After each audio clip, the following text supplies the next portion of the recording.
আমাদের প্রিয় নবী তিনটি কাজে দেরি করতে নিষেধ করেছেন। চলুন জেনে আসি কি তিনটি কাজে দেরি করতে নিষেধ করেছেন।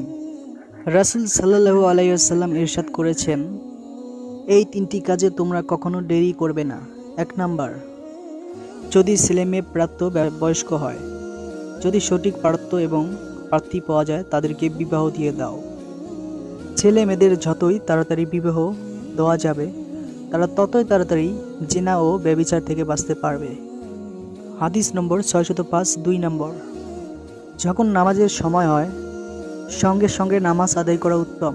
মহানবী সাল্লাল্লাহু আলাইহি সাল্লাম ইরশাদ করেছেন, নামাজের প্রথম রাকাতে আল্লাহর সন্তুষ্টি এবং শেষ রাকাতে আল্লাহর ক্ষমা রয়েছে।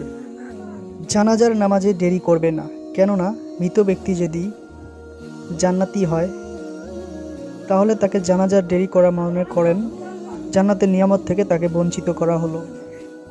আর যদি মৃত ব্যক্তি জাহান্নামী হয় তাহলে জাহান্নাম থেকে তাকে দূরে রাখা হলো। তো ভিডিওটি কেমন লাগলো তো আলোর পথ চ্যানেলের সাথেই থাকবেন এবং ইসলামিক চ্যানেলটি সাবস্ক্রাইব করে বেল বাটন অন করে দিবেন। সাথে সাথে ভিডিও আপলোড দেওয়ার সাথে পেয়ে যাবেন এবং একটি লাইক একটি শেয়ার করতে ভুলবেন না। আল্লাহ হাফেজ।